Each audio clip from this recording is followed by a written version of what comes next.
Pada bulan Oktober 2022, Bayer Leverkusen membuat langkah berani setelah menjalani awal musim yang kurang bersemangat. Mereka memutuskan untuk berpisah dengan sang manajer, Gerardo Seoane, yang memiliki beberapa momen cemerlang untuk klub, termasuk kualifikasi Liga Champions. Namun direktur olahraga yang juga mantan pemain Leverkusen, Simon Rolf, memutuskan bahwa sudah waktunya untuk melakukan perubahan.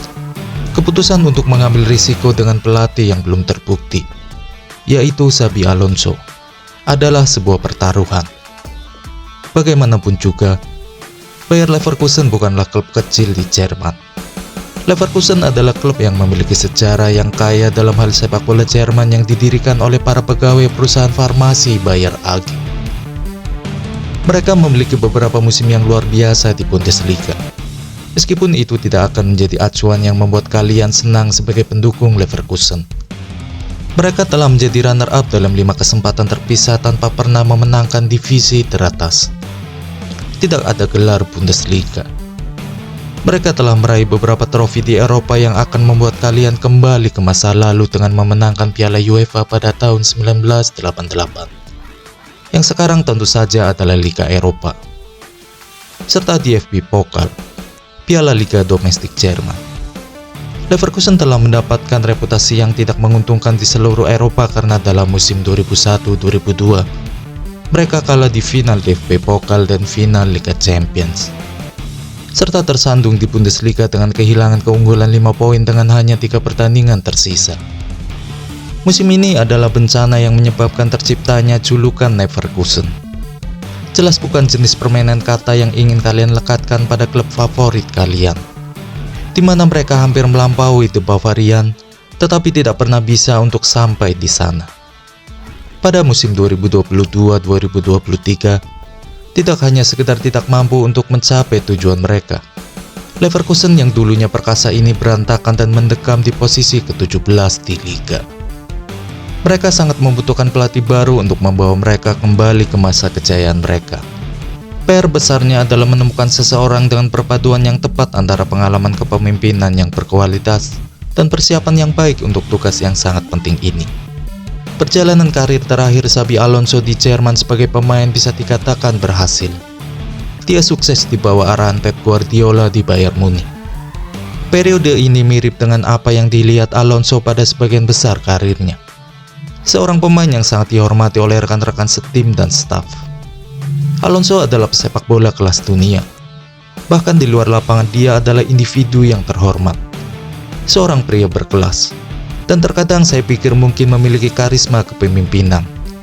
Alonso adalah seorang gelandang yang bermain untuk beberapa tim terbaik di dunia dan memenangkan hampir semua trofi utama. Banyak orang di sekelilingnya melihat potensinya sebagai manajer. Tetapi kita telah melihat banyak orang sebelum Alonso berjuang dengan transisi ke dalam manajemen. Lihat saja Gerrard atau Lampard, Vieira, bahkan Pirlo. Dan daftarnya akan terus bertambah. Mantan legenda sepak bola yang mencoba peruntungan di dunia manajerial namun gagal untuk menciptakan tingkat yang sama dengan hasil dan inspirasi seperti saat mereka masih bermain. Xabi Alonso tidak datang ke Leverkusen dengan reputasi yang sama dengan yang dia miliki sebagai pemain. Jujur saja dia hanya pernah menangani 2 tim sebelum penunjukannya, yaitu tim U13 Real Madrid, di mana dia mampu memenangkan 22 dari 23 pertandingan dan menjalani musim tanpa terkalahkan. Namun itu hanyalah tim U13. Ia juga melatih Real Sociedad B, di mana ia sukses meraih promosi untuk pertama kalinya sejak 1962.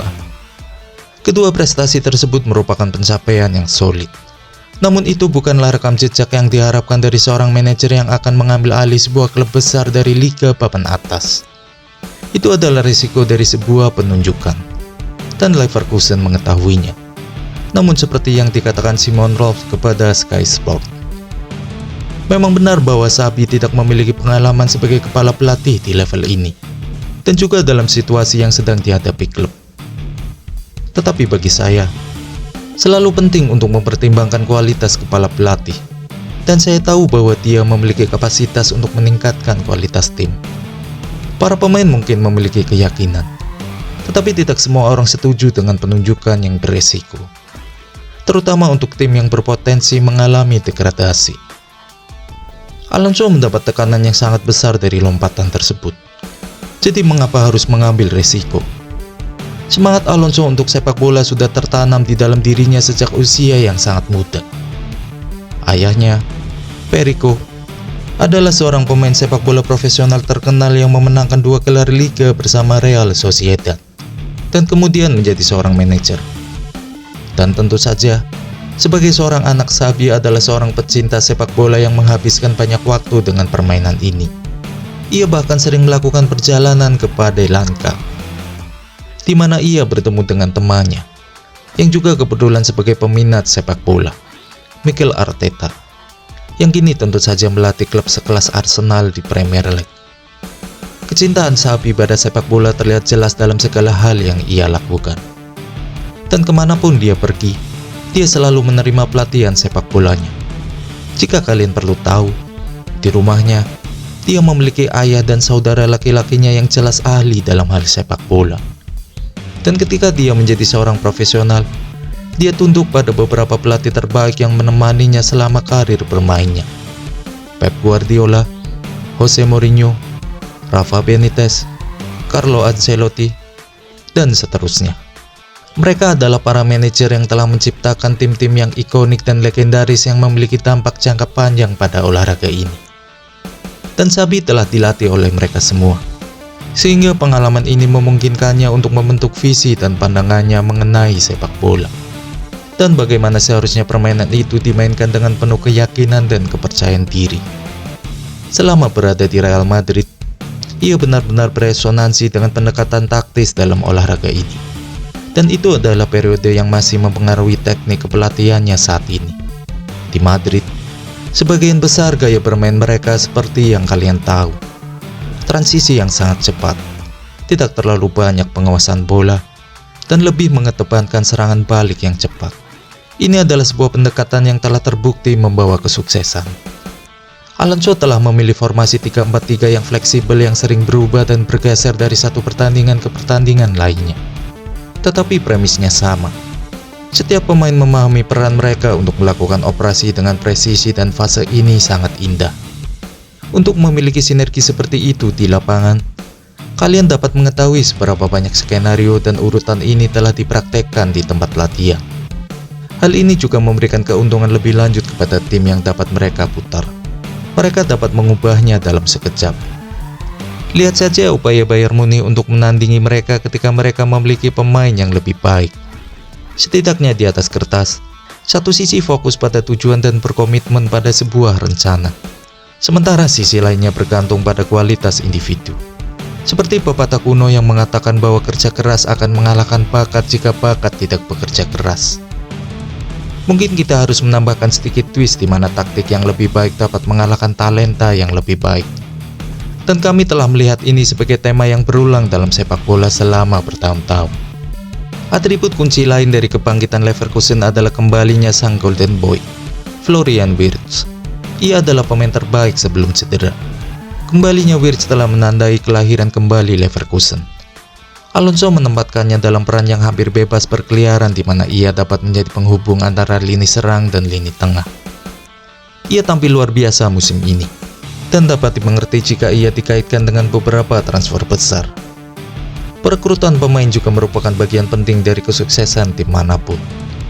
Dan dengan kegelisahan yang muncul terkait bentuk skuad sebelum awal musim, hal ini terlihat seperti kehancuran bagi Leverkusen. Mereka telah kehilangan beberapa pemain kunci termasuk Diaby, Becker, dan Brent Wira. Namun di kemudian hari, semua kekhawatiran itu tidak perlu terjadi. Leverkusen menyesuaikan skuad mereka agar sesuai dengan visi Alonso, dan tetap berpegang teguh pada nilai-nilai yang membuat mereka menjadi lawan yang tangguh. Pada tahun sebelumnya setelah pengambilalian Alonso, mereka tidak hanya mengganti Diaby dengan Jonas Hofmann yang dikenal sebagai pemain serbaguna, memiliki banyak sinergi dan kualitas, tetapi juga memperkuat lini tengah dengan Granit Xhaka yang berpengalaman, seorang veteran Liga Inggris yang sangat cocok dengan strategi Alonso. Performa terukur dan disiplin dari Xhaka di lini tengah tidak hanya menambah dimensi baru dalam permainan tim, tetapi juga membawa kualitas kepemimpinan yang vital. Dengan Xhaka yang mengendalikan lini tengah membuat Leverkusen lebih mudah untuk mengontrol permainan. Dan jika ada, ini adalah revitalisasi yang pasti untuk Xhaka. Saya tidak berpikir para penggemar atau pendukung meragukan kemampuannya. Namun sedikit banyak, ia mungkin berada dalam tren menurun dalam karirnya. Namun berbeda dengannya, Victor Boniface telah menjadi angin segar di lini depan dengan berbagai kualitas yang tidak hanya membuatnya menjadi penyerang yang mematikan, tetapi menunjukkan kepribadian yang dibutuhkan untuk memimpin sebuah tim dalam perebutan gelar juara.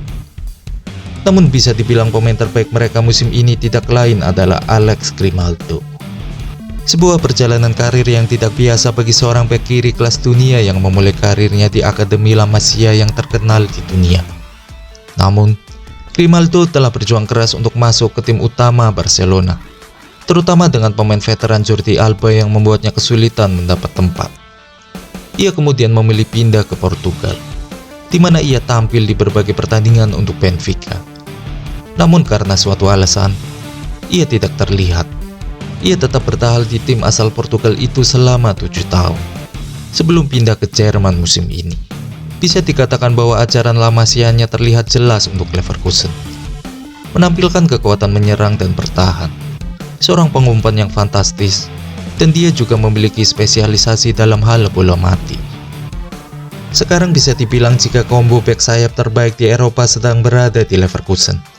Dan sedikit informasi tambahan, Grimaldo merupakan pemain bebas transfer. Bayer Leverkusen adalah klub yang memiliki talenta dan nilai hiburan yang tak terbantahkan musim ini, menjadi satu-satunya tim di seluruh Eropa yang masih belum terkalahkan. Atau setidaknya sampai pada saat video ini dibuat.